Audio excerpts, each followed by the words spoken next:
काय परिस्थिती आली आहे बघा तुमच्या द्रौपदीवरती. भगवान म्हणाले अजून वेळ आहे, उपाधी अजून तिची सुटलेली नाही. म्हणजे काय, दातातला पदर चावून ती म्हणते कृष्ण नाहीये, म्हणजे अजून सुद्धा तिला असं वाटतंय माझा दातातला पदर माझं रक्षण करेल, अजून कृष्ण रक्षण करेल अजून तिला वाटत नाही. आणि दातातला पदर सुटला. रुक्मिणी म्हणते असा पाषाण हृदयी भाऊ पाहिला नाही बरं का, कारण रुक्मिणीला काही कल्पना नाही भगवंत का थांबले बरं का. पण दातातला पदर सुटला आणि दातातला पदर सुटल्याबरोबर ती द्रौपदी म्हणते देवा मागाहून जर आलात ना तर आता द्रौपदी तुम्हाला दिसणार नाही, तिचं प्रेम तुम्हाला दिसेल. असं म्हटल्याबरोबर मग भगवान पुढे गेले. मग तो सगळा पुढचा प्रकार असो. मला सांगायचंय असं की उपाधी जोपर्यंत सुटत नाही तोपर्यंत परमात्म्याची कृपा आपल्यावरती होत नाही. त्यामुळे देवाच्या समोर येत असताना, सद्गुरूंच्या समोर येत असताना काही स्वतःला समजून उपयोगाचं नाही. मी कोणीतरी आहे असं समजता उपयोगाचं नाही. काही काही ते म्हणतात की नाही त्या तुमच्या पादत्राण्यांसोबत मी पण ठेवा, काहीतरी असतं ना, काहीतरी लिहिलेलं असतं, चांगल्या असतात त्या गोष्टी काय काय.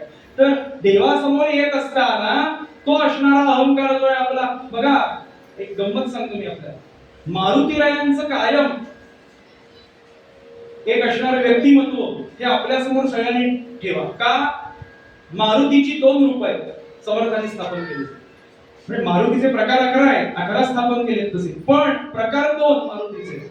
एक म्हणजे दास आणि एक म्हणजे वीर. दास कोणासमोर, रामांसमोर. मारुतीचं कायम आपण व्यक्तिमत्व आपल्या जीवनात आचरणात आणायचा प्रयत्न करायचा. पण रावणासमोर तो काय असा नाहीये, आपलं उलट आहे. आपण देवासमोर असे आणि जय जय रघुवीर समर्थ सांगायचं कारण दास कोणासमोर आणि वीर कोणासमोर. वीर जो आहे ना, हनुमंतांचं जे वीर रूप आहे ना ते रावणासमोर. लक्षात घ्या, सगळ्यात जगातला पहिला कीर्तनकार कोण आहे माहितीये का, मारुतीराय. रामाचं गुणगान शत्रू समोर गायलेला पहिला कीर्तनकार. मी कायमच सांगतो की राम भक्तांसमोर कीर्तन करणं सोपं आहे. भक्तच आहे आपण सगळे, राम भक्त आहात, कोणी कृष्ण भक्त असेल, कोणी दत्त भक्त असेल, म्हणजे देवाचे भक्त तुम्ही आहात. रूप कोणतेही घ्या, देवाचं तुम्ही भक्त आहात. देवाच्या भक्तांसमोर कीर्तन करणं सोपं, पण देवाच्या शत्रू समोर कीर्तन करणं सोपं नाही. मारुतीने काय केलं, रावणासमोर कीर्तन केले. रावणासमोर कीर्तन केले म्हणजे रामाची सगळी कीर्ती गायली आहे. काय समजतोस तू आमच्या रामाला, रामांची कीर्ती तुला माहिती का, असं कोण बोलू शकतो का, नाही बोलू शकत. ते पहिले हनुमंत आहेत, पहिले मारुती आहेत. असो, मला आपल्याला सांगायचं असं की असा विचार करायचा काय कोहम, कारण विचार करण्याला फार महत्व आहे. आपण जीवनात काय विचार करतो याला सगळ्यात फार महत्व आहे. पण विचार काय करायचा की मी देह नाही, मी ब्रह्म आहे, हा विचार करायचा. आपल्याला कवी भारवींचं नाव माहिती असेल बरं का. विचार या विषयाकरता सांगतो आणि पूर्वलंका करता सांगतो की काय विचार असला पाहिजे जीवनात. काही वेळेला असं होतं जीवनात, असे काही प्रसंग येतात, माणसं बोलतात, रात्रभर विचार केला हो पण उत्तर सापडलं नाही. लक्षात घ्या, एवढा वेळ विचार करायचा, विचार होतच नाही मुळात. एवढा वेळ रात्रभर विचार केला नाही, रात्रभर अविचार केला. विचार जो असतो ना तो काही क्षणात असतो. सगळ्याचं सार केलं की पटकन विचार होतो बरं का. त्याचं नाव बुद्धी, बुद्धी विचार करते. त्यामुळे रात्रभर त्याने जर विचार केला असं जर म्हणायचं असेल तर उत्तर सापडलं पाहिजे श्रोते हो. मग रात्र जर उत्तर सापडलेलं नाही कुठल्या गोष्टीचं, व्यावहारिक बोलतोय बरं का, कुठल्या गोष्टीचं उत्तर सापडलं नाही तर रात्रभर विचार नाही केला, रात्रभर अविचार केला. लक्षात घ्या, विचार हा काही क्षणाचा असतो, पण विचार किती महत्वाचा आहे. कवी भारवींचा दृष्टांत सांगतो मी आपल्याला. 9व्या शतकात होऊन गेलेले संस्कृत विद्वत्ता प्रचूर असे कवी भारवी, त्यांची पत्नी रसिका, असं दाम्पत्य. इतके ते हुशार, पण त्यांनी आपल्या स्वतःच्या जीवनाला एक नियम लावलेला होता, नियम करून ठेवलेला होता कवी भारवींनी. काय नियम होता करून ठेवलेला की स्वतःची विद्या विकायची नाही. जे मी काही स्वतःचं लेखन करेन, स्वतःच्या मालकीचं बरं का, कोणाचं कॉपी पेस्ट नाही, कोणाचं बघून वगैरे नाही, मी स्वतः जे संस्कृत मध्ये लेखन करेन, काव्य करेन, श्लोक करेन, पारमार्थ ते मी विकणार नाही. माझी विद्या मी विकणार नाही, असा त्यांनी स्वतःसाठी म्हणून नियम केलेला होता.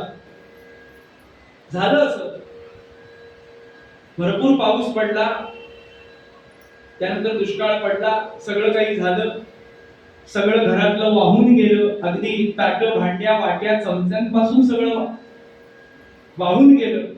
आणि एक दिवशी ही रसिका म्हणजे एक वेळचं खायलाही मिळायचं नाही बरं का. जेवायलाही मिळायचं नाही. ती कवी भारवींची पत्नी रसिका, ती रसिका त्यांच्यासमोर उभी राहते एक दिवशी आणि पतींना म्हणते, म्हणजे या कवी भारवींना म्हणते, महाराज तुम्ही एवढे शिकलेला आहात, विद्वत्ता प्रचूर आहात, आपल्या घरी हे सगळे अशी परिस्थिती आहे, खायला नाही एका वेळचा आपल्याला धड, पाणी पिऊन राहतो आपण, कोणी ना कोणी पाणी आपल्याला देतो, मग तुमच्या विद्येचा काय उपयोग आपल्या प्रपंचाकरता? तुमच्या विद्येचा काय उपयोग आपल्या या प्रपंचाकरता? तुमच्या विद्येचा जो प्रपंचाकरता, ह्याच्या धनाकरता थोडक्यात उपयोग जो होणार नसेल, काय उपयोग तुमच्या शिक्षणाचा? एवढं मी शिक्षण घेतलं सांगण्याचं कारण काय? असं तिचं हेलावून टाकणारं बोलणं, भाषण पतीने ऐकलं, म्हणजे कवी भारवीने ते समोर ऐकलं. तर कवी भारवीने एक पत्र काढलं, काही बोलले नाही. हुशार माणसं काही बोलत नाही, कृतीतून दाखवलं, जय जय, काय कशाला वाद घालायचा म्हणून कवी भारवीने काय केलं, पत्र काढले, लेखणी हातात घेतली आणि अर्धा श्लोक लिहिला. तो काय श्लोक तो नंतर मी आपल्याला सांगतो.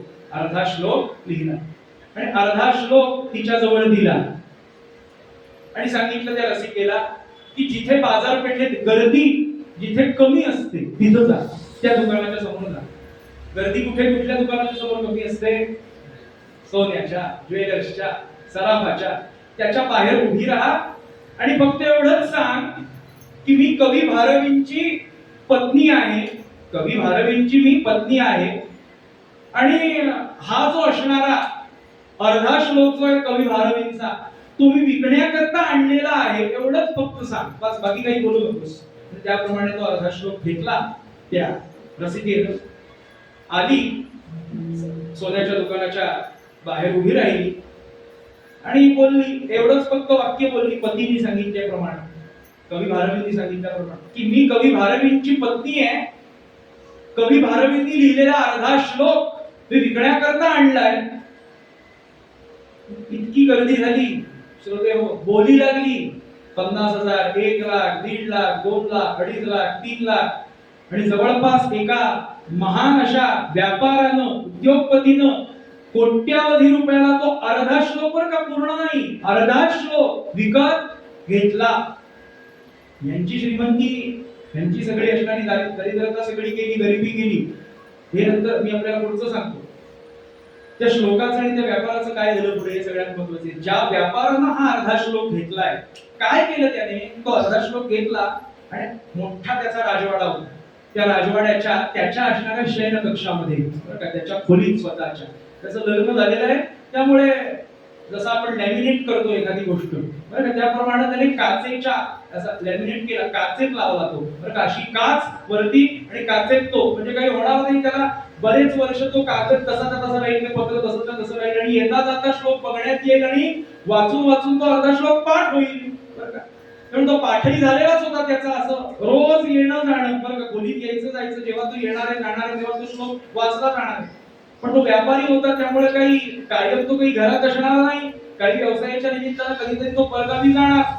कारण पत्नीला म्हणाला, परगावी जातोय, परदेशात जातोय, माझा काही व्यवसाय करण्याकरता, परत कधी येईल माहिती नाही आणि आपल्याला माहिती आहे 6व्या शतकातला हा विषय आहे. त्यामुळे अगदी आता 400-500 वर्षापूर्वी सुद्धा तीर्थक्षेत्री एकदा माणूस गेला, तो कधी परत येईल, व्यवसायाच्या निमित्तानं बाहेर पडला तर किती दिवसांनी तो परत येईल याची काही शाश्वती नसायची. तो गेला व्यापारी व्यवसायाच्या निमित्ताने, तो बाहेर पडला आणि काही दिवसांनी हिच्या लक्षात आलं की आपल्याला बाळ होणार, बाळ आपल्या पोटी जन्माला येणार. गरोदर राहिली ती, तिला बाळही झालं आणि वर्णन असं आहे, पुराणात असं कथा येते की त्या व्यापाऱ्याला पुन्हा यायला, श्रोते हो, पुन्हा यायला 12 वर्ष जवळपास लागली. 12 वर्ष. आणि 12 वर्ष आता घरी जायचं, सगळं काही त्याचं विकून झालेलं आहे, सगळा पैसा कपून झालेला आहे, आता आपला पूर्ण वेळ आहे तो आपल्या पत्नीला द्यायचा. पण त्यांनी विचार केला, आपण 12 वर्षाने आपल्या पत्नीला भेटणार आहोत, त्यामुळे पत्नीचं आत्ता असणारं वागणं काय आहे, कारण मी आता नाही, 12 वर्ष मी नव्हतो, कारण माझी पत्नी कशा विचारात असेल, कशा स्वरूपात असेल, थोडक्यात कशा अवस्थेत असेल, हे मला आत्ता माहिती नाहीये. त्यामुळे आपण दिवसा न जाता रात्री जाऊया, असा विचार करायला केला. आणि म्हणून त्याला आता तुम्ही म्हणाल रात्रीमध्ये कोण दार बी उघडणार, श्रोते, मोठा राजवाडा आहे, त्यामुळे चोर वाटा कुठल्या, कुठून कसं आतमध्ये जायचं हे सगळं त्याला माहिती आहे. त्यामुळे अलीकडच्याच गावामध्ये त्याने काय त्याचे रथ होते, उंट होते, घोडे होते, हत्ती होते ते ठेवले आणि चोर पावलाने चोर वाटेनं आपल्या घरात बरं का तो शिरला. जिथे आपला शयनकक्ष होता, जिथे आपली खोली होती, बेडरूम होती, तिथपर्यंत आला. त्याला एक गोष्ट दिसली, एका पलंगावरती म्हणजे त्यांच्या त्या पलंगावरती रुईच्या कापसाच्या असणाऱ्या गादीवरती आपली पत्नी झोपली आहे आणि पत्नीच्या बाजूला राजपिंडा असा एक पुरुष झोपलेला आहे आणि त्यांच्यावरती एकच पांघरुण आहे हे त्यानं पाहिलं आणि तो संतापला. बरं का, म्हणजे एवढं मी कमवतो, पत्नी करता, मुलाबाळांकरता, सगळ्या लोकांकरता एवढा मी सगळं कमवतो आणि ही बायको आपली स्त्री अशी वागते, खांडोळी करतो, काय योग्यता आहे का माझी असणारी पत्नी म्हणून गेला. म्हणून अशी ती तलवार काढली त्याने. बरं का मारून टाकतो दोघांना सुद्धा. कोण हा पुरुष आहे बघतो आणि कोण ही स्त्री आहे बघतो, ही आपली पत्नी आहे बघतो, मारून टाकतो. आणि म्हणून ती ज्ञानातून अशी तलवार काढली. तलवार कशी किंचित वाकडी असते, टोक, त्याचे टोक आहे ना, तो जो श्लोक लावला होता 12 वर्षापूर्वी, अर्धा श्लोक त्या काचेला लागला असा, खळकन त्या काचाखाली पडले आणि लक्ष गेलं त्याचं त्या अर्ध्या श्लोकाकडे. काय श्लोक आहे तो? सहसा विधतीत तन क्रियाम अविवेक परमा पदम पदम. काय अर्थ आहे त्याचा? सहसा विधतीत तन क्रियाम अविवेक परमा पदम पदम. सहसा विधतीत म्हणजे सहसा एखाद्या माणसानं अविवेक करून कुठलीही गोष्ट पटकन करून टाकू नाहीये. थोडक्यात काय करावा? विचार करावा आणि मग म्हणजे अविवेकाने कुठली गोष्ट करून टाकू नये. म्हणून अशी एवढ्या कोट्यवधी रुपयाला आपण श्लोक घेतला. काय श्लोक सांगतोय कवी भारवींचा आपल्याला? कुठली गोष्ट अविवेकाने पटकन करून टाकू नये. त्यांच्याकडे म्हणजे शस्त्र नाहीये, माझ्याकडे शस्त्र आहे. कुठली जरी दोघं तरी मारून टाकेल दोघांना. बघूया तर खरं कोण आहे हा. आणि म्हणून अशी तलवारीची अशी त्या पांघरुणात घातली, स्पर्श झाला त्या तलवारीचा. पत्नी पहिली उठली. पत्नीनं आपल्या पतीकडे बऱ्याच वर्षांनी 12 वर्षांनी आलेला पती पाहिला आणि पतीचा लालकुंद चेहरा पाहिला, रागावलेला चेहरा वाचला, काय आहे मनात त्याच्या ते ओळखलं पत्नीनं. आणि फक्त पत्नी एकच वाक्य म्हणाली बाजूच्या झोपलेल्या पुरुषाकडे बघून. काय म्हणाली ती पत्नी? बाळा उठा, तुमचे पिताजी आले. उठा, तुमचे पिताजी आले. तो मुलगा उठला, वडिलांच्या पायांवरती डोकं ठेवलं. तो व्यापारी ढसा ढसा रडला. काय करणार होतो मी? माझ्या मुलाला मारणार होतो, माझ्या पत्नीला मी मारणार होतो, माझाच पुत्र आहे. बरं का, ज्या श्लोकाने या दोघांचा जीव वाचवला आणि मला काहीतरी शिकवलं, त्या कवी भारवीकडे जाऊया आणि कवी भारवीला सांगूया पुढचं काय आहे ते सांगा. बरं का, नुसता अर्धा श्लोक नको. बरं का, नुसता अर्धा श्लोक नको. आणि म्हणून कवी भारवींकडे ते आले आणि कवी भारवींच्या समोर तो व्यापारी बसला आणि व्यापाऱ्याने सांगितलं, महाराज आम्हाला तो श्लोक पूर्ण करून द्या.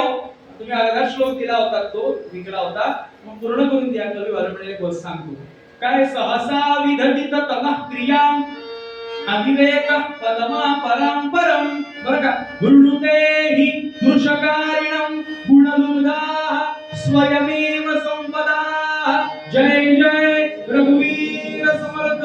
वृणुते हि मृषकारिणं गुणलुब्धा स्वयमेव संपदा. याचा अर्थ काय श्लोक हो? तर यशलक्ष्मी, पहिल्या ओळीचा अर्ध्या श्लोकाचा अर्थ आपल्याला समजला की सहसा एखादी गोष्ट अविवेकाने करून टाकू नये, कारण जर ती केली ना तर काही त्याचा उपयोग होत नाही. पुढच्या अर्ध्या ओळीचा अर्थ, अर्ध्या श्लोकाचा अर्थ काय? यशलक्ष्मी त्याच्याच गळ्यात माळ घालते. यश लक्ष्मी जी आहे ती त्याच्याच गळ्यात माळ घालते की जो विचारी आहे. बरं का, मी आपल्याला काय सांगितलं? विचार ह्या शब्दाकरता हा जरा दृष्टांत आपल्याला सांगितलं. म्हणून आपण आपल्या जीवनात विचार काय करायचा? कोहम. बरं का, मी कोण आहे? उद्याच्या कीर्तनात बघूया, वेळ झाला कारण आमचा पूर्वंग जरा मोठा असतो. जय जय रघुवीर समर्थ. आम्ही वसती केली, आम्ही वसती केली.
रघुवीर समर्थ सद्गुरुनाथ महाराज की जय. दोन मिनिटं एक सांगायचं आहे. आपल्या इथे तरुण 75 वर्षाचे तरुण आज 76 वर्ष लागले. त्यांचा आज वाढदिवस आहे. दिव्याचे शब्दाशतम प्रार्थना करून त्यांच्या जन्मदिनासाठी आपल्या सर्वांतर्फे शुभेच्छा द्या.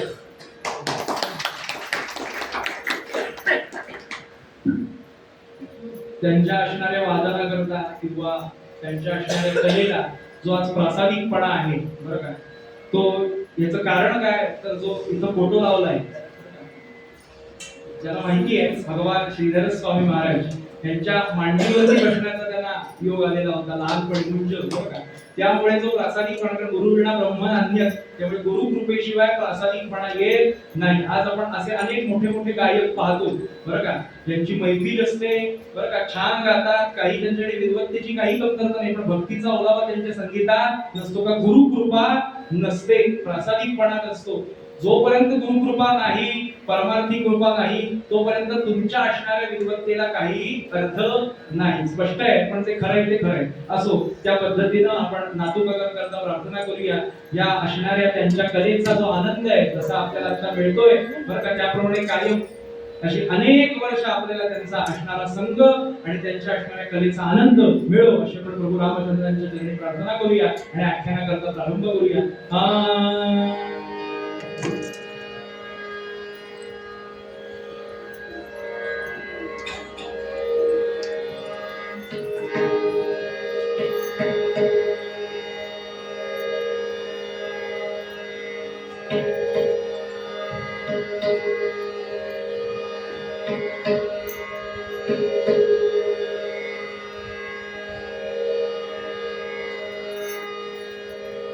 आज समर्थांचं असणारं मातृभेटीपर्यंतचं आख्यान पूर्ण करणार. उद्यापासून रामकथेला आपण प्रारंभ करूया. ते राहिलेले 3 दिवस आहेत, त्यामुळे झालंच तर 6:35 6:40 होऊ शकतात बरं का. त्यामुळे आधीच सांगितलं जय जय रघुवीर. मी मुंबईचा बुवा आहे, लक्षात घ्या. घड्याळ बघून कथा करणार, पण तरी सुद्धा झालीच 5-10 मिनिटं इकडे तिकडे, कारण समर्थांच्या अनुभवाप्रमाणे तुझ्या दास बोधासी तुवा बोधवावे बरं का. मला वाटते अंतरी तुवा बसावे, तुझ्या दास बोधासी तुवा बोधवावे. या पद्धतीनं काय आपल्यात ताकद आहे, त्यामुळे इतक्या वेळेस मी संपवणार नाही, तो जसं बोलवून घेईल त्याप्रमाणे.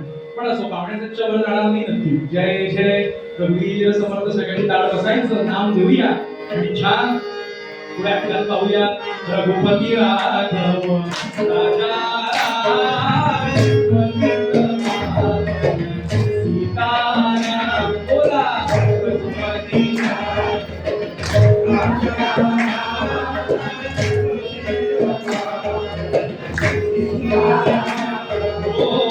रघुपती राघव राजा पंडित पावन सीताराम.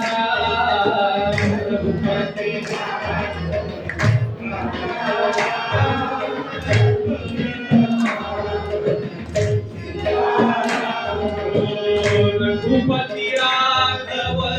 राजा राम पतित पावन सीताराम पतित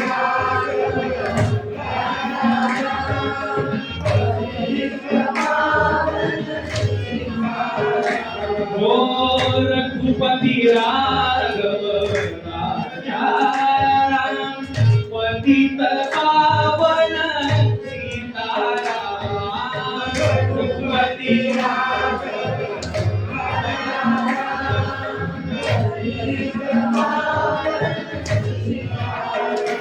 ओ रघुपति राघव राजा राम पतित पावन सीताराम रघुपति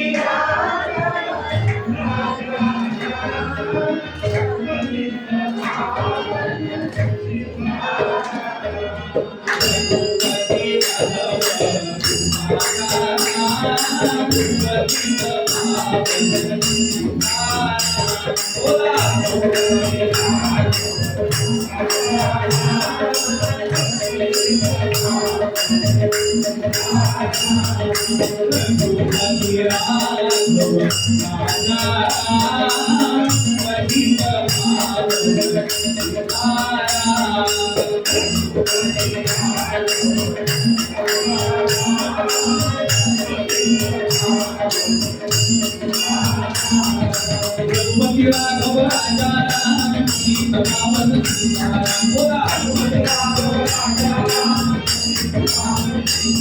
रघुपति राघव राजा राम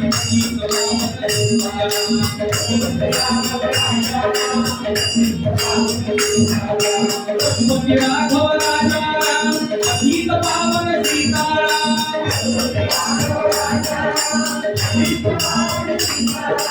रघुपति राघव राजा राम सीता पावन सीताराम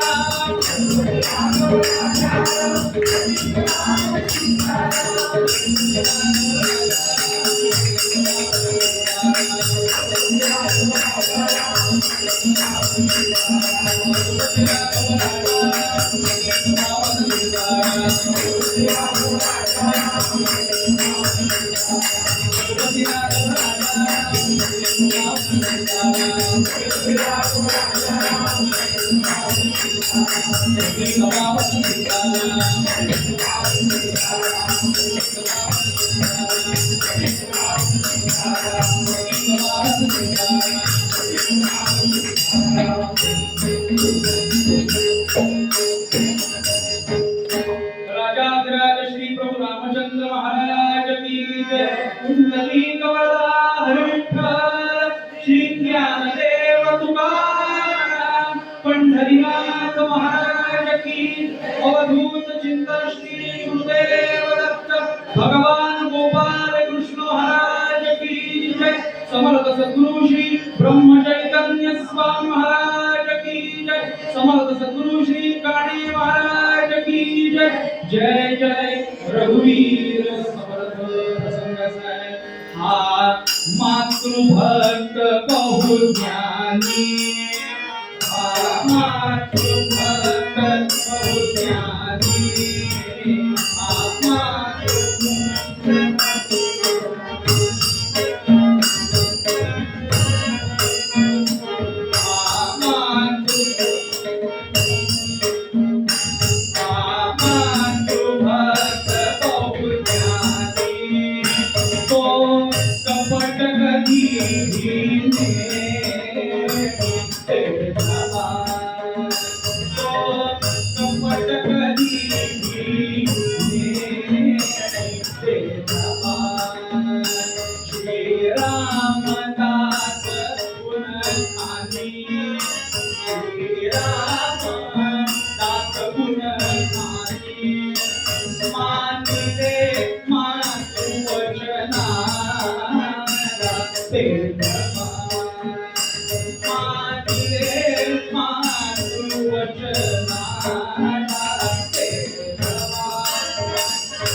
जय जय रघुवीर समर्थ। आईला वचन दिल्याप्रमाणे समर्थांनी लग्नाकरता होकार दिला काल मी आपल्याला 3 ते प्रश्न सांगितले, त्याच्यावरती होकार दिला, कारण समर्थांना चिंता होती अजून आईने जर काहीतरी आपल्याला बंधनात अडकवलं तर आपल्याला काही पारमार्थिक गोष्टी करण्याकरता, बरं का, लोकांना आपल्याला समाजाकरता जे भक्ती नावाचं जे रसायन ते सांगण्याकरता आपल्याला जाण्याकरता उशीर होईल. म्हणून आपण शुभमंगल सावधान पहिलं मंगलाष्टक झालं, पोहल्यावरती उभे राहिले, मुंडावळ्या बांधून घेतल्या, आईला दिलेल्या वचनाप्रमाणे मान दिले, मातृवचनाला राजगुरू महाराजांचं पद आहे बरं काय, म्हणजे मान दिले मातृवचनाला, या पद्धतीनं 3 प्रश्नांना होकार दिला आणि समर्थ निघाले. जय जय रघुवीर.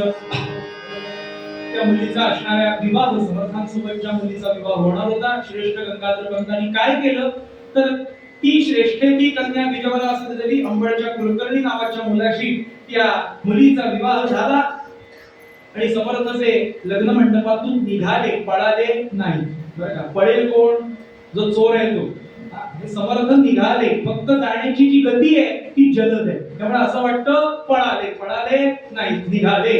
या पद्धतीने समर्थ आले, तेच मारुती समोर आले आणि मारुतीला सांगितलं, कारण का एक तर मारुतीरायांचा अवतार म्हणजे समर्थ आणि दुसरी गोष्ट म्हणजे मारुती म्हणजे विजयाची देवता.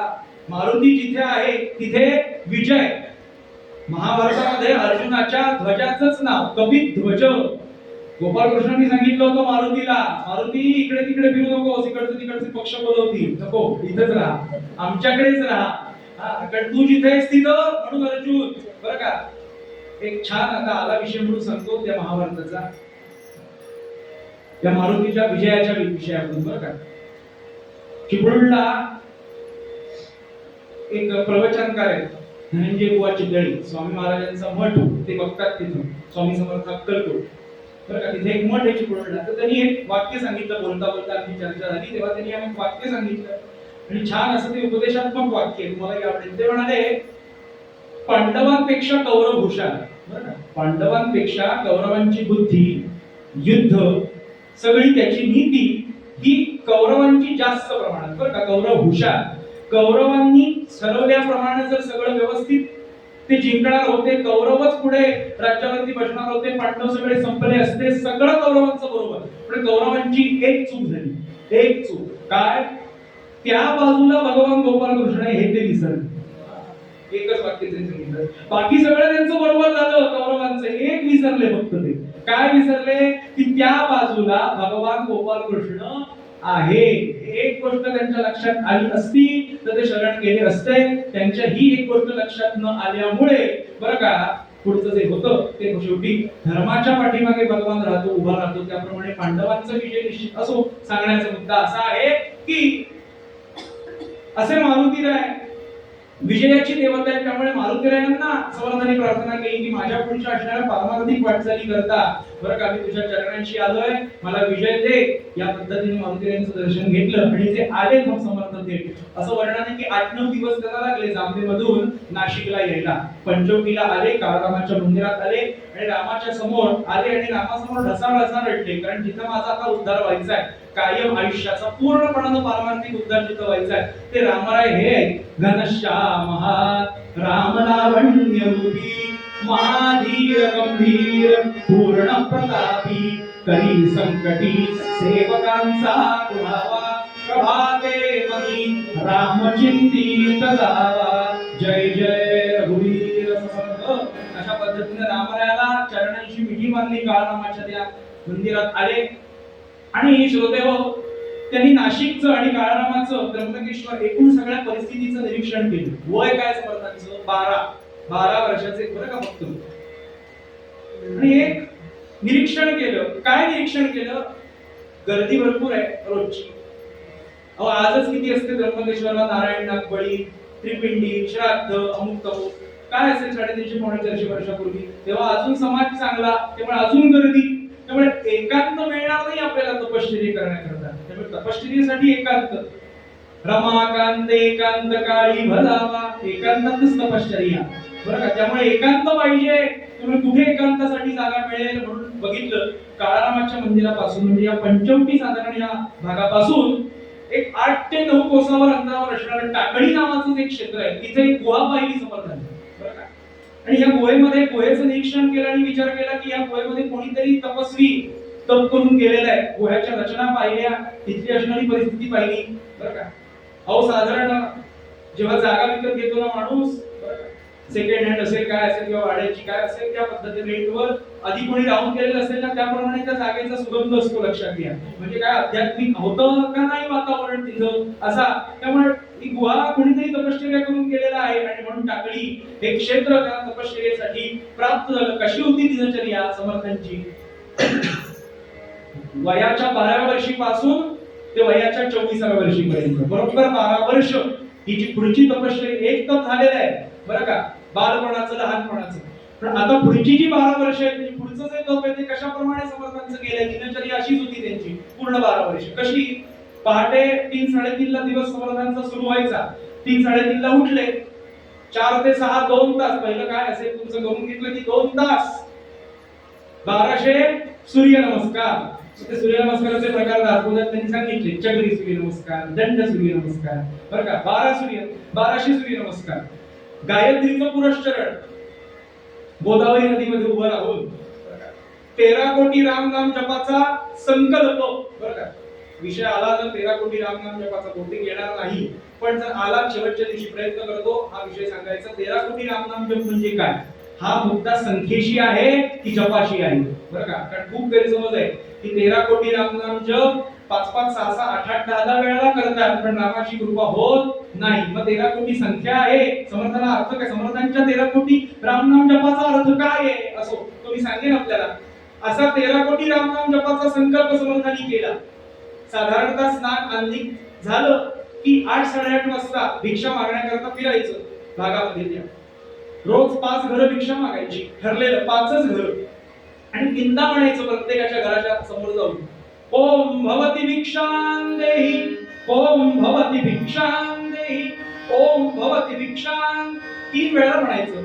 तीनदा म्हटल्यावरती जर कोणी आलं नाही पुढच्या घराला निघून जायचं, बरं का. वाट बघत बसायचं नाही. अशी किती घरं? 5 घरं.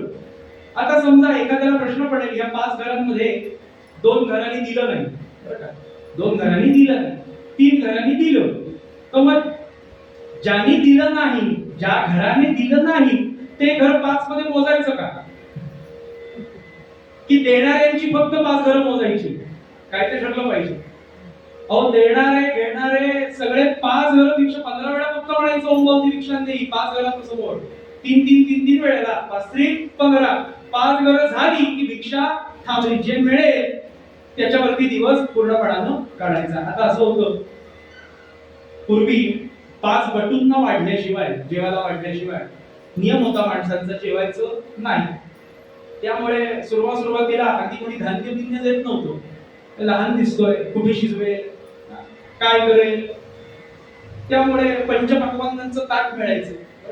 पंचपक्वान्नांचं ताट, त्याच्यावरती अशी ती काहीतरी झाकलेलं पत्रावर द्यायचं समोर. पंचपक्वान्न खाऊन समर्थ म्हणायचे, समर्थाला बरं वाटायचं, वा पंचपक्वान्न घरात जसं आहे आपल्या 12 वर्ष आपण घरी जसं खाल्लं रोज त्याचप्रमाणे आता पण हे रोज पंचपक्वान्न खाऊन कशी होणार तपश्चर्या? पौष्टिक लाडू खाऊन कसं झाले? जय जय, हा पण छान, बरं का, जय जय रघुवीर समर्थ.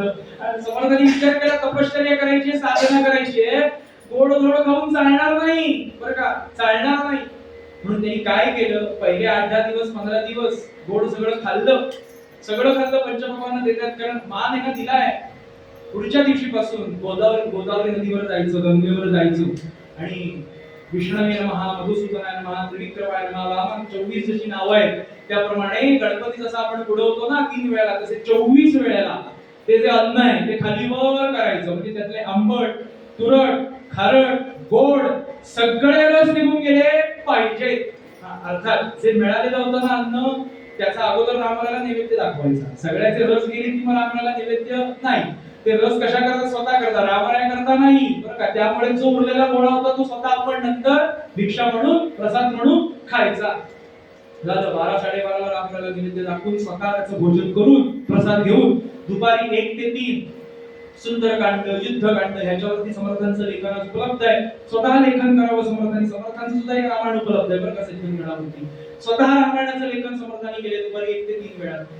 रोज दुपारी 3 ते 6 काळारामाच्या मंदिरात चातुर्मासी कीर्तन सेवे करण्याकरता बरं का कीर्तनकार यायचे. तर असा पहिला श्रोता म्हणून हा नारायण 12-13 वर्षाचा कीर्तन ऐकायला 4 महिने बरं का एकाच कीर्तनकारांच्या समोर असं तो दररोज बरं का. त्यामुळे 4 महिने एक कीर्तनकार असे 4-4 महिने म्हणजे वर्षाला 4 कीर्तनकार शिकतो साधारणतः. या पद्धतीनं कीर्तन ऐकायचं दुपारी 3 ते 6 काळारामाच्या मंदिरामध्ये. 6 वाजल्यानंतर आपण पुन्हा आपल्या मुक्कामी आलो त्या गुहेमध्ये टाकळीमध्ये. ही जी कातर वेळ आहे संध्याकाळची तेव्हा समर्थांना घरच्यांची आठवण यायची. कारण जो माणूस लांब असतो आई वडिलांपासून किंवा अजून कोणापासून आपल्या जवळच्या व्यक्तींपासून त्यांची आठवण जरी येते म्हणाले तर संध्याकाळची वेळ सांगितली. दिवसभर बाकी कामात निघून जातो. मग समर्थांना विचार यायचा मनात की जाऊ का परत जांबे आईला भेटायला. पण पुन्हा विवेकी मन समर्थांचं त्यामुळे पुन्हा विचार करायचे समर्थ गेलो चुकून तर आई म्हणेल ज्याच्याकरता लग्न मंडपातून निघून गेलास त्या रामरायाची कृपा मिळवलीस का. रामारायाचं दर्शन झालं का केलंस का लौकिक का. मग त्याच्यावर माझ्याकडे उत्तर काय असणार.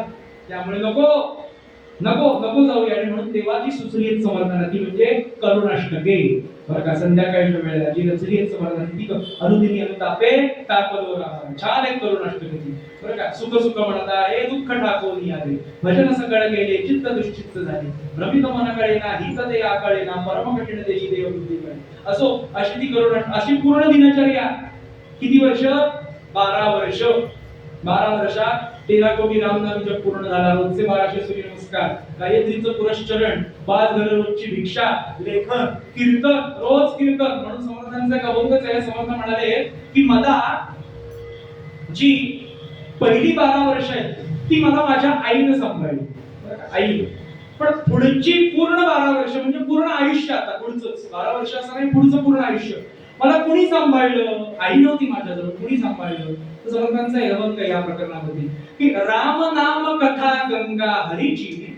माझी आई कोण माझी माऊली कोण. राम नाम कथा गंगा हरीची श्रवणे पावन करी जगा. राम कथा म्हणून तीसी प्रेम पूर आला शंकर हृदयी सामावला. आता सांगितलं शेवटच्या चरणात समर्थांनी रामदासांची माऊली म्हणजे माझी माऊली कोण रामदासांची माऊली कोण. राम नाम कथा गंगा. माझी रामकथा मला रामकथेने सांभाळलं म्हणजे रामाने मला सांभाळलं सीतेने मला सांभाळलं.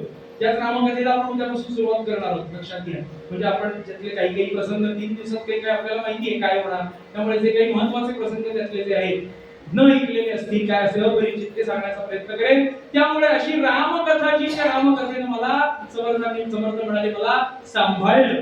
अशा प्रकारे दिनचर्या 12 वर्ष झाली पूर्ण. आणि त्या टाकळी ग्रामीच ज्या गुहेमध्ये ते बसायचे अचानक पूर्ण ही तपश्चर्या पूर्ण झाली. आता हा देह म्हणजे हा नारायणाचा म्हणजे ह्या समर्थांचा देह आता भारत भ्रमणाकरता बाहेर गेला पाहिजे असं जेव्हा वाटलं कोणाला रामरायाला. तेव्हा रामरायांनी एकदा का भाव पराकोटीला पोहोचला की रामराय दर्शन देतात. अशा पद्धतीनं 1,000 कोटी सूर्य प्रगट व्हावे अशा पद्धतीनं त्या गुहेमध्ये असा अंधार होता आणि असे प्रगट झाले. काय होतंय समजेना. कोण कोण प्रगट झालं श्रोते हो. लोकाभिरामम रणरंगधीरम लोकाभिरामम रणरंगधीरम.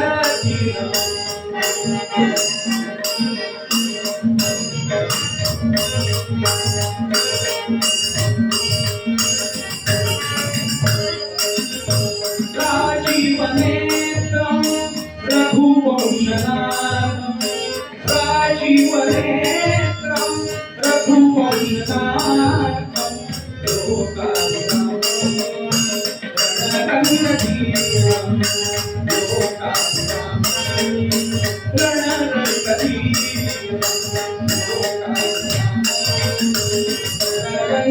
रणरंगधीरम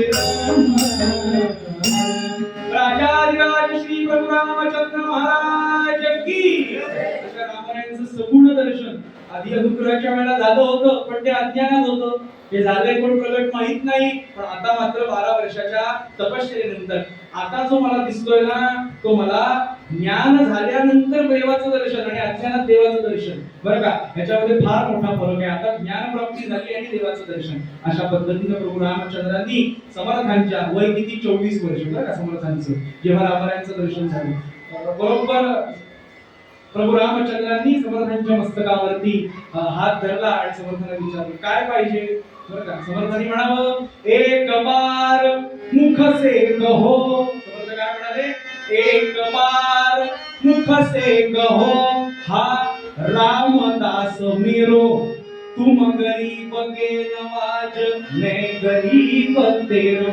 एकदा रामा तुमच्या मुखातून म्हणा काय, की हा रामदास माझा आहे, आजपासून नारायण नाव नाही, रामदास. म्हणून समर्थांच्या करता प्रभू रामचंद्रांनी म्हटलं हा रामदास माझा आहे. तेव्हापासून समर्थांचं नाव काय, म्हणजे नारायणाचं रामदास. म्हणून प्रत्येक अभंगात रामदास म्हणे, दास म्हणे, बरं का, असो.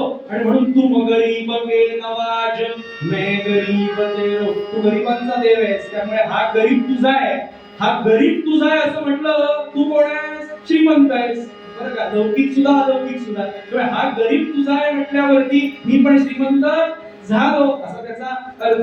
आणि आता काय सांगितलं रामरायांनी, की जे तुम्हाला ब्रह्मज्ञान मिळालंय, आत्मज्ञान मिळालंय, त्याचा उपयोग समाजाकरता करा, म्हणजे भारत भ्रमणाला सुरुवात करा. आणि म्हणून समर्थ भारत भ्रमण करण्याकरता निघाले.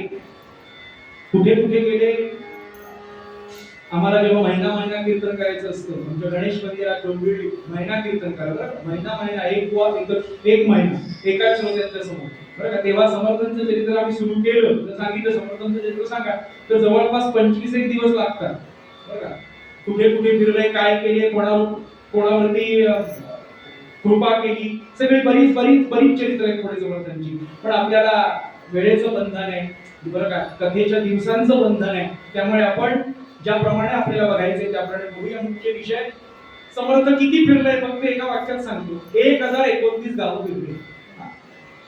समर्थांची गाथा जर आपल्या घरी असेल, आज हल्ली सगळीकडे मोबाईलवर मिळतेच, पण घरात असेल तर समर्थांचे 2 अभंग आहेत असे त्या गाथेत. एक अभंग आहे 60 चरणांचा आणि एक अभंग आहे 75 चरणांचा. घाबरू नका, म्हणणार नाहीये. तर त्या 60 चरणांच्या अभंगात आणि 75 चरणाच्या अभंगाच्या 2 अभंगात काय आहे, तर गावांची यादी आहे. समर्थ कुठल्या कुठल्या गावी गेले त्या सगळ्या गावाची यादी त्या अभंगात आहे. एक 60 चरणांचा, एक 75 चरणांचा. त्यातला फक्त 2 महत्त्वाचे मुद्दे सांगतो. मोरगावला आले समर्थ आणि मोरगावच्या गणपती समोर जी आरती केली समर्थांनी, ती सुख करता दुःख हरता वारता विघ्नाची, बरं का, तिची जशी लिहिली आहे तशीच म्हणायची, बरं का. अनेक जण गणपती उत्सवात त्या काय काय नवीन चाली बसवल्या, सुख करता दुःख हरता वारता विघ्नाची हो. हा हो कोणी घातला, हा हो नाही मूळ अर्थी, बरं का. ह्याचा अर्थ काय होतो माहितीये का, ऐकायला बरं वाटतं चाल म्हणून, पण हा अर्थ चुकीचा. हो घातला की काय होतं, काय सांगतो आपण, वारता विघ्नाची हो. अर्थ कळला ना. आणि एकदा नाही म्हणत तो, 2-3दा म्हणतो म्हणणारा, वारता विघ्नाची हो, वारता विघ्नाची हो, वारता विघ्न. किती वेळा, एकदा म्हणून ठीक आहे, तेव्हा म्हणाले चुकून म्हटलं असेल, 2-3 वेळा मग देणार तो, वारता विघ्नाचीच देणार तुम्हाला, कारण तुम्ही जे मागता ते देतो ना तो, त्यामुळे चुकीच्या अर्थ नाही म्हणायच्या. नंतर पुढे लवथळेश्वरला आले समर्थ. तिथे लवथळेश्वर म्हणजे भगवान शंकरांचं मंदिर आहे. त्या भगवान शंकरांच्या समोर आरती केली आहे, लवथवती विक्राळा ब्रह्मांडी माळा. आज समर्थांवरती ज्यांचा महाराष्ट्रात राग आहे ना, त्यांना हेही माहिती नाही की गणेशोत्सवात समर्थांनी लिहिलेल्या आरत्या म्हणतो, बरं का. पण अर्थ समजावून कोणी म्हणतच नाही, त्यामुळे कोणी लिहिल्यात माहितीच नाही. दास म्हणतच नाही कोणी, दास काय वाटेल ते म्हणतात, बरं का. तर मी सांगतोच कीर्तनामधून जाहीरपणाला की समर्थांवरती पूर्ण राग आहे की नाही, मग पूर्ण राग व्यक्त करायचा. मग त्यांनी लिहिलेली आरती म्हणायची नाही, कुठेतरी पाहिजे की नाही निष्ठा. समर्थांना पूर्ण विरोध करून समर्थांना पूर्ण विरोध करायचा, बरं का. समर्थांना आरती पुरते फक्त समर्थ, कसं काय असं चालणार नाही, लक्षात घ्या. असो सांगायचं कारण, असे समर्थ फिरत फिरत फिरत फिरत एका गावाला आले, पिंपळगावला आले, बरं. पिंपळगावला 25-26 वर्षाचं वय आहे समर्थांचं. पिंपळगावला 4 कथा समर्थांनी केल्या, 4थी कथा झाली समर्थांची. म्हणजे 4 कीर्तनं केली टोटल, बरोबर. तर 4थ्या कीर्तनाला थांबले आणि 4थं कीर्तन होऊन खाली बसले समर्थ. आणि समर्थांनी एक माळ जपली आणि समर्थांच्या मनात विचार आला आता पुढच्या गावाला जायचं. तर जालन्यावरून जर तिकडून यायचंय पिंपळगावून तर पिंपळगावून पहिलं जे गाव लागतं ते गाव जांब. आणि जांब गाव पुढचं आहे. फिरत फिरत आले बरं का 1029 गाव. आणि हा 25-26 वर्षाचा मुलगा विचार करतो की पुढचं गाव जांब आहे. आणि खरोखरीच धैर्याचा विरुमणी असणारा पुढचं गाव जांब आहे बरं का. आणि आपली आई तिथं आहे हे जेव्हा समजलं तेव्हा धैर्य गळून गेलं. नको म्हणाले आपण जांब गाव ओलांडून दुसऱ्या गावी जाऊया. जांब गावात जाण्याची माझी हिंमत नाही बरं का. असं मनात चाललंय बरं का समर्थांच्या. आणि म्हणून सगळे श्रोते निघून गेले. आणि हे साधारण 90चे आजोबा, साधारण 80-90 वर्षाचे आजोबा असे खांब होते ते पिंपळगावच्या तिथे उतरले होते. त्या खांबाला असे टेकून असे समर्थांकडे बघत होते. ते आजोबा पुढे आले. समर्थांना म्हणाले नमस्कार करायचा. समर्थ थोडं कडक काम आहे बरं का होतं आणि आहे. कारण समर्थ काय म्हणाले मगाशी का नाही केलात नमस्कार असं ह्याच भाषेत. मगाशी का नाही रागवू नका. रागवत नाहीये माझं बोलणंच तसं आहे समर्थ म्हणतात. माझी पट्टीच ती काळी दोन काळी त्यामुळे माझं बोलणंच कसं आहे. कारण असं असतं ना असं वाटतं प्रत्येकाला की संत म्हणजे मुलायम बोलणारे शांत बोलणारे असे असावे. समर्थ थोडे अपवाद असं वाटतं. तर एक आला विषय म्हणून सांगतो की समर्थांनी माऊलींचं चरित्र वाचलेलं होतं ज्ञानेश्वर महाराजांचं. माऊलींना जितका त्रास समाजाने दिला ज्ञानेश्वर महाराजांनी सगळ्यात जास्त त्रास ज्यांनी सहन केला ना ते ज्ञानेश्वर महाराज. तर समर्थ काय म्हणतात माहिती का ज्ञानोबांविषयी. ज्ञानेश्वर महाराजांनी समाजाचा त्रास सहन केला याचं कारण ज्ञानेश्वर महाराज माऊली होत्या म्हणून. पण मी म्हणाले बाप आहे. आई आणि बापात फरक असतो की नाही. आई सांभाळून घेते असू दे माझंच लेकरू आहे म्हणून ज्ञानोबा माऊली आहेत. पण मी म्हणाले बाप आहे. जवळ लागतो कुबडी आणि तलवार. म्हणून समर्थांना घाबरायचे लोक समर्थांचं चरित्र बघूनच. कारण समर्थांची उंची जी होती ती 6-6.5 फूट बरं का. माईक अजून वर करायला लागला असता. इतके उंच समर्थांची जी काठी आहे शेतकऱ्यात सज्जनगडावर त्याच्यावरून अंदाज येतो समर्थांची उंची काय बरं का. असे समर्थ.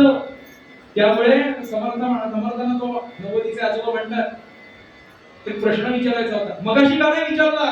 रागवू नका. नाही म्हणाले माझं बोलणंच तसं आहे सांगितलं ना. काय प्रश्न आहे समर्थ म्हणाले.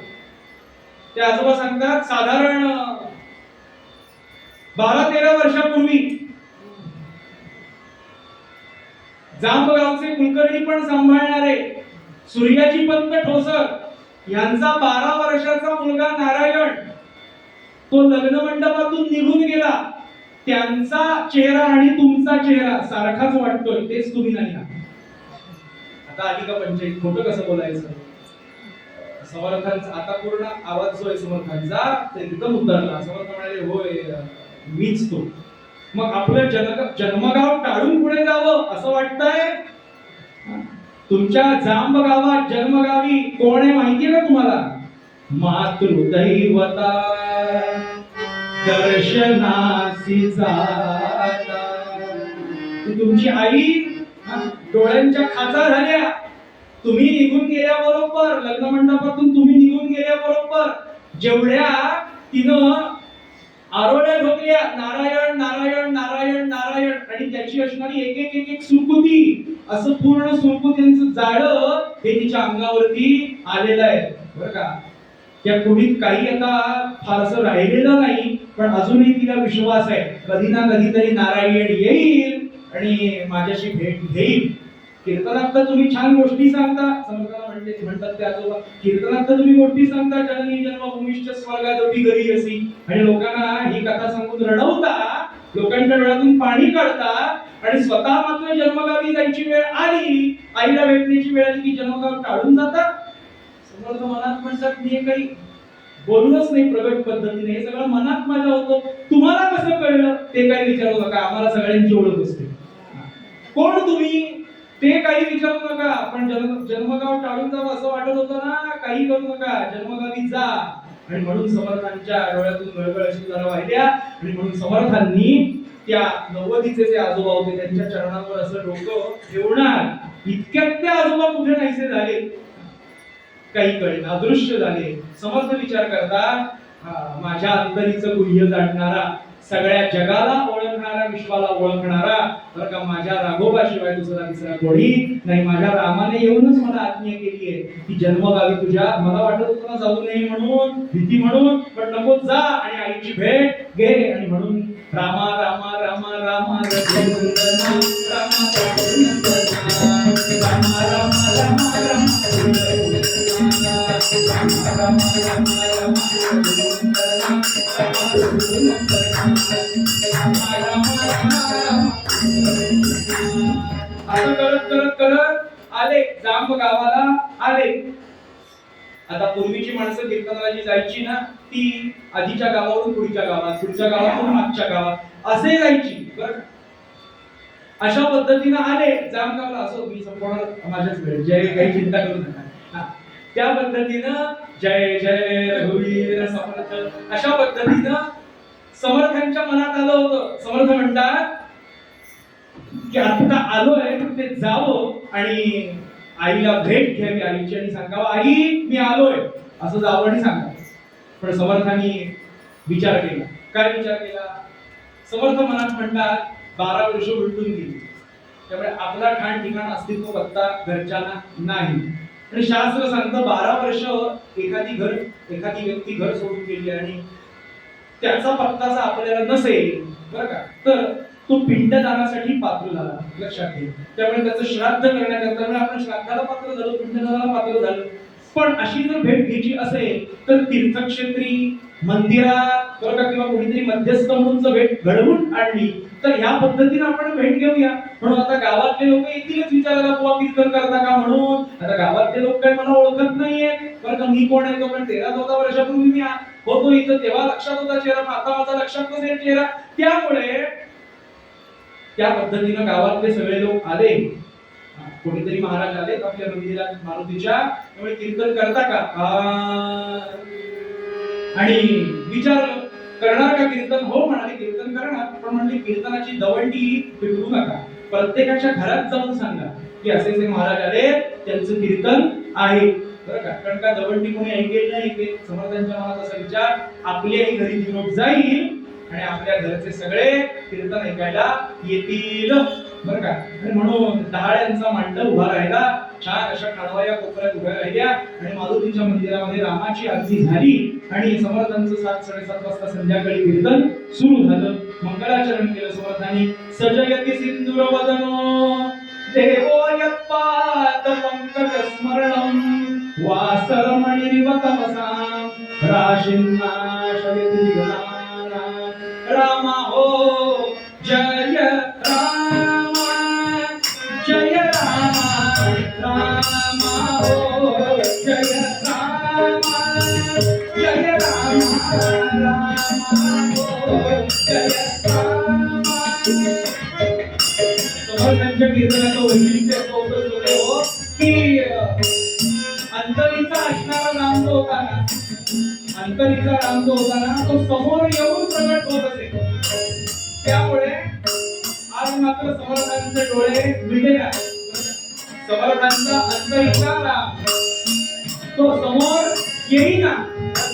मनात सारखं 180च्या कोणामध्ये भिर समर्थांची नजर जात होती का आई येईल, भाऊ येईल, आपण काही नाही.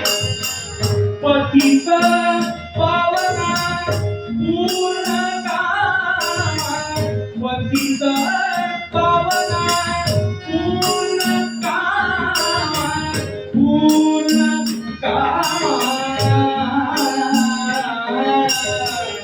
रामा हो जय रामा, जय रामा, रामा हो, रामा हो, रामा हो जय रामा. नमन झालं. ह्या सगळ्या विचारातच समर्थांचं नमन झालं. कारण समर्थांचं आतापर्यंतच असणारं अंतरीचा नाम समोर येऊन प्रगट होत असे. पण आज काही डोळे मिटलेलेच नाहीत समर्थांचे ध्यान करण्याकरता आणि मग तो नामलय पुढे प्रगट होण्याकरता. त्यामुळे 180च्या कोणात सगळीकडे भरभर भरभर भरभर फिरताय आणि समर्थांचं मंगलाचरण झालं.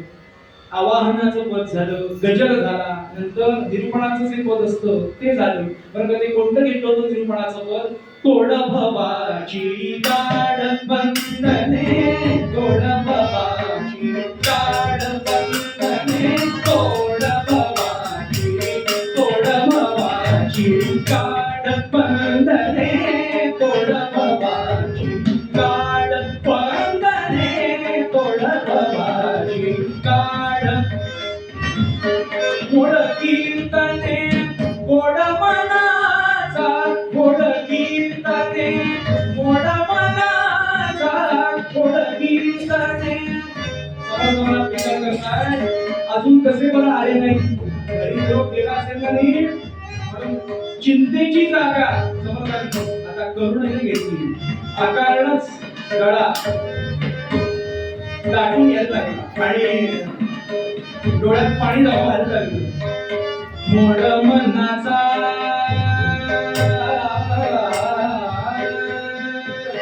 मोड मनाचा,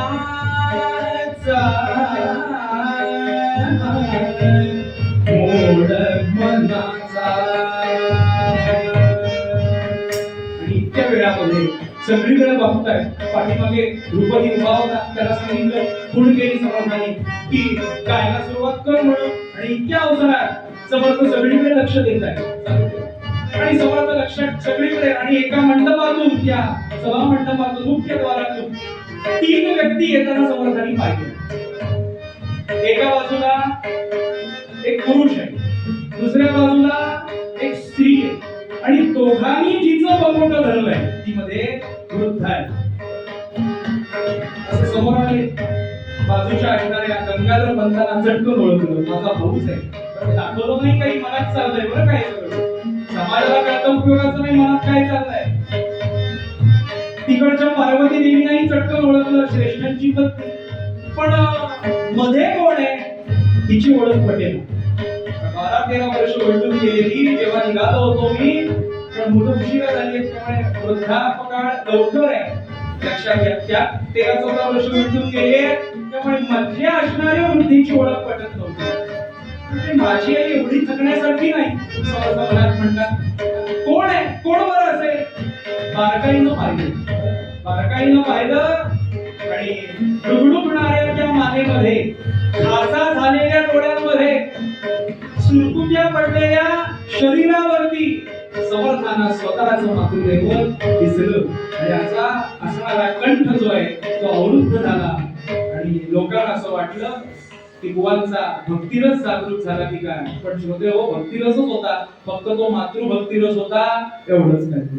ते अशा मध्ये आल्या राणूबाई श्रेष्ठ गंगाधर पंत, त्यांची पत्नी म्हणजे ह्यांची बहिणी बरं का. आणि ती राणूबाई श्रेष्ठांना काय म्हणाली कानात, पण ते समर्थांनी ऐकलं की मला जरा ऐकू कमी येतं, त्यामुळे बुवांच्या पायाच्या खाली जाऊन तिथं बसव, जवळ बसव बुवांच्या, म्हणजे मला ऐकू कमी येतं, ते ऐकून नीट येईल. आणि समर्थांनी ऐकलं. समर्थ म्हणतात, आई जर समोर बसली तर मी कथा काय करणार. त्यामुळे जरा कुसना अवसान आणलं आणि गळा खाकरला. आणि समर्थांनी जरा थोडासा वेश असा आणला. समर्थ म्हणाले, हे बघा, स्त्रियांची बसण्याची जागा स्वतंत्र आहे, पुरुषांची बसण्याची जागा स्वतंत्र आहे, त्यामुळे मर्यादा सांभाळा. श्रेष्ठ म्हणाले, ऐकलंच नाही, बुवा कडक दिसतोय, पण ह्या कडक बुवाची आई काही कमी कडक असेल? ती समर्थांना काही म्हणाली नाही, त्या बुवाकडे बघून काही म्हणाली नाही, पण श्रेष्ठांच्या कानात म्हणाली. पण समर्थांना ऐकू जाईल, या बुवाला ऐकू जाईल अशा आवाजात म्हणाली. अरे त्या बुवाला म्हणून, आत्ता जो माझा नारायण मुलगा असता तर तो तुझ्या एवढा असता, मला शिकवतो मर्यादा. पण आता काही बोलण्याची दिशा होती, कसा अशा पद्धतीने तोड भावाची गाढ बंधने समर्थांनी छान निरूपण केलं. आणि ते निरूपण कीर्तन पूर्ण झालं. आणि कीर्तन पूर्ण झाल्यावरती विचार करते ही राणूबाई कीर्तनातच नारायणाला म्हणते, म्हणजे भगवान नारायणाला. काय वाक्य बघा दासगणू महाराजांचं. काय म्हणते राणूबाई, नारायणा तू जर नारायण असशील ना, नारायणा तू जर नारायण असशील ना, खरोखरीच नारायण असशील ना, तर तू माझ्या नारायणाला येऊन पाठवशील. काय अर्थ आहे, नारायणा तू जर नारायण असशील, म्हणजे नारायणाच्या असणाऱ्या सिद्धींवरती बरं का, तू जर नारायण असशील तर तू माझ्या नारायणाला पाठवशील, म्हणजे समर्थांना पाठवशील बरं का. असो ते कीर्तन झालं, सगळ्यांनी प्रसाद घेतला, सगळे घरी गेले. त्या दिवशी समर्थांनी काही दाखवलं नाही. शास्त्रीय पद्धतीने दर्शन भेट झाली. कळत नाहीये कोणाला काय झालंय, समर्थांना माहिती आपली आई आता म्हणजे दुसऱ्या दिवशी जाऊया म्हणून सकाळी 7, 7:30, 8च्या सुमाराला म्हणजे घरी जाऊया आपल्या. आता भिक्षेची वेळ व्हायची होती, पण आता आपल्या घरी जायला भिक्षेची वेळ कशाला पाहिजे, पण म्हणजे भिक्षेची असणारी जो नियम आहे तो नियम सांभाळूया म्हणून गर्जना केली, जय जय रघुवीर समर्थ, बहु चांगले नाम या राघवाचे, अति साजिरे स्वल्प सोपे फुगाचे, करी मूळ निर्मूळ घेता भावाचे, जीवा मानवा हेची कैवल्य साचे, जय जय. आवाज ऐकला कुणी? बघा 3 जण घरात आहेत. श्रेष्ठ गंगाधर पंत देवघरात पवमान सूक्त म्हणत षोडशोपचार पूजा करतायत आपल्या घरातल्या देवांची. त्याच्याच त्या देवघरातच देवांच्या कडेला राणूबाई डोळे सगळे गेले बरं का. 12 वर्षात इतक्या रडले नारायण नारायण अंबरडा कडून की डोळे गेले बरं का, अंधत्व आलं. पण वर्णन असं आहे दासगणू महाराजांनी केलंय, कारण हे अख्ख्या दासगणू महाराजांनी मानलंय. राणूबाईंच्या परावाणीनं जप चालला होता, श्रीराम जयराम जय जयराम, पण वैखरीनं जप सुरू होता, नारायण नारायण नारायण. नारायण येईल का, नारायण भेट देईल का, नारायण असेल का जिवंत, नारायण कधीतरी मी जिवंत असताना येईल का, असं सारखं चाललंय. आणि वहिनी श्रेष्ठ गंगाधर पंतांची पत्नी स्वयंपाक करत काम करतीये आणि हा आवाज ऐकला, जय जय रघुवीर. राणूबाई म्हणतात श्रेष्ठांना, अरे गंगाधरा बहुतेक हा कालचा बुवाचा आवाज दिसतोय, बाळा त्याला दूध तूप भरपूर तांब्या तांब्या द्या बरं का. छान गोड कथा केली त्या बुवानं आणि त्याला म्हण, जर तुझी या गावात कुठे राहायची सोय झाली नाही तर आमचं ठोसरांचं घर आहे असं जाऊन सांगा. आणि म्हणून आता त्या वहिनी आहेत त्यांनी सगळं ते दुधाचा तांब्या तुपाचा तांब्या बाकीची भिक्षा सगळी घेतली सुपामध्ये आणि ती वाढण्याकरता म्हणून बाहेर आल्या. तर आता समोर असं गेला असं आपण जांभेला तर समजेल घराची रचना कशी समर्थांच्या. तर असं समोर तुळशी वृंदावन असं एक परक्या माणसानं तुळशी वृंदावनच्या अलीकडे उभं राहायचं, पलीकडे इथे समोर यायचं, पुढे यायचं नाही. पण हे समोर दिसत नव्हते, म्हणजे बहुतेक दुसऱ्या घराला गेले म्हणून दुसऱ्या घरी जाऊन आपण ही भिक्षा देऊया म्हणून अशी खाली उतरणार. ते असे समोर आले होते, समोर दिसत नाही. ते आवडलं नाही शिवते त्यांच्या असणाऱ्या वहिनीला, ते आवडलं नाही का परक्या माणसानं कुठे उभं राहायचं. म्हणजे असेल बुवा चांगला पण काही धसकट आहे मनात म्हणते ही.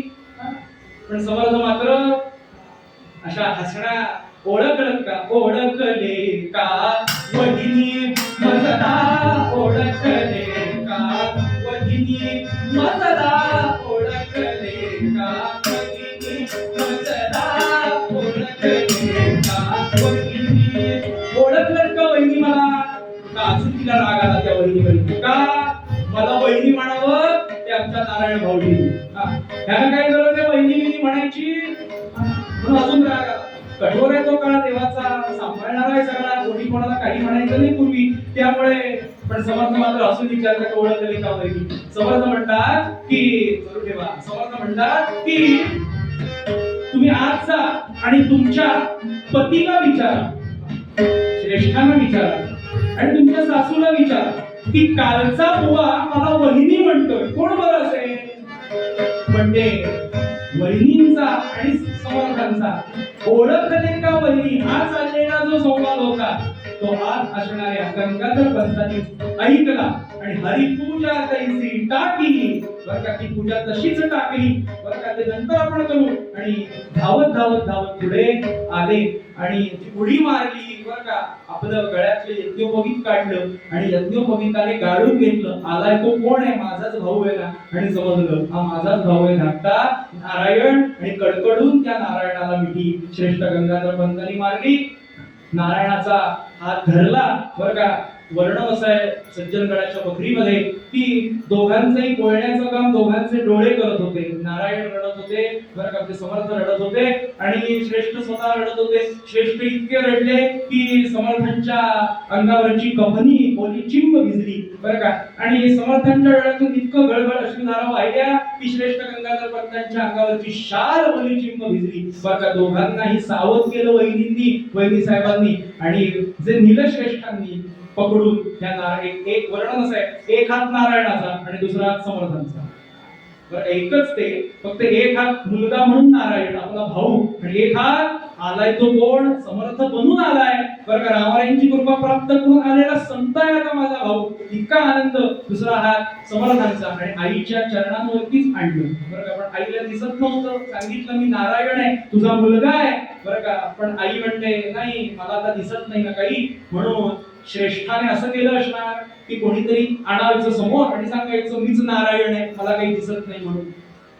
समर्थ म्हणतात आई तुला काही दिसत नाही का, आत्ताच ते कौमान सुक्त म्हणून जो अभिषेक बरं का, जे तीर्थ होतो तामणामध्ये, तामणातलं तीर्थाला हात लावला, आईच्या दोन्ही दृष्टीला लावलं ते तीर्थ.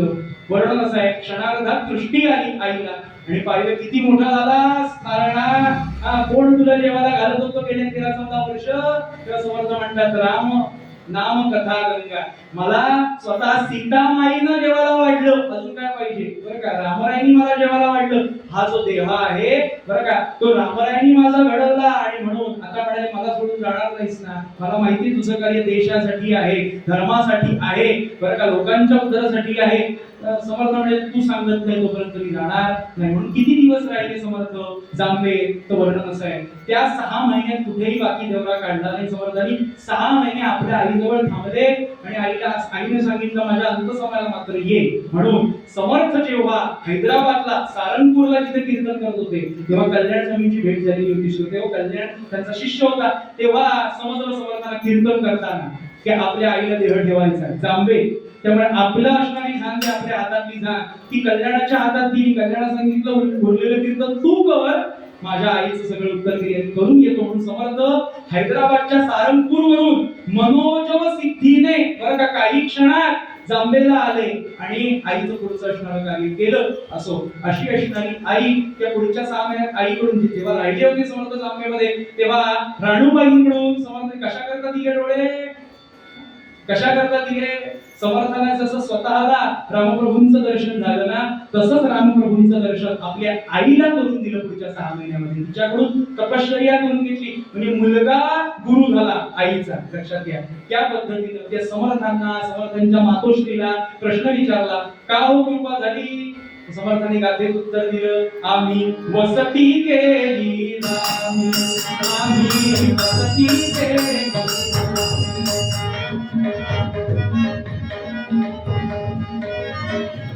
वसती केली आम्ही आस्था नाही देह थांबी, आस्था नाही देह थांबी.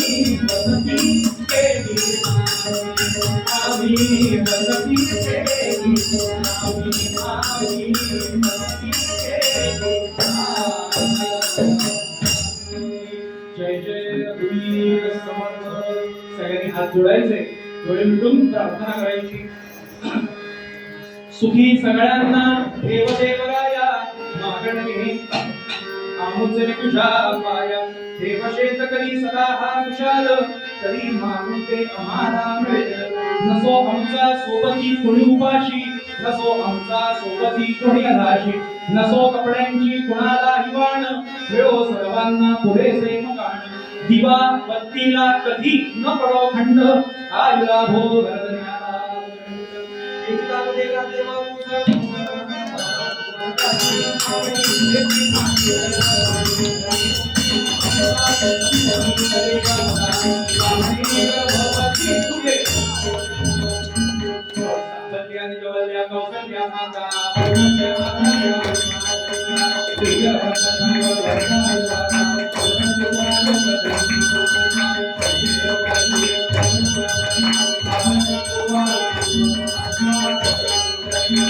Hare Krishna, Hare Krishna, Hare Krishna. सदा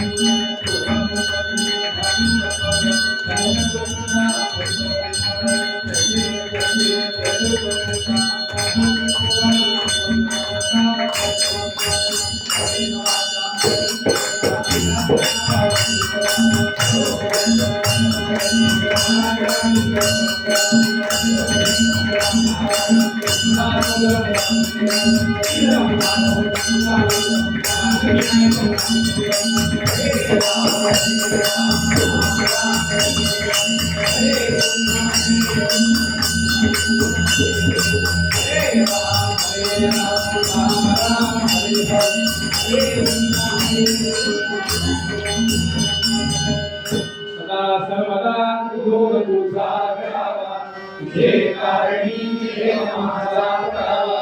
विवेकशून हो पूर्णवंता अनंता, गुरुनायका मागणे हे चिराला. जय जय रघुवीर समर्थ सद्गुरुनाथ महाराज की जय.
पण सत्यनारायणाची पूजा म्हणून मी पण आले 8 दिवस आधी चांगली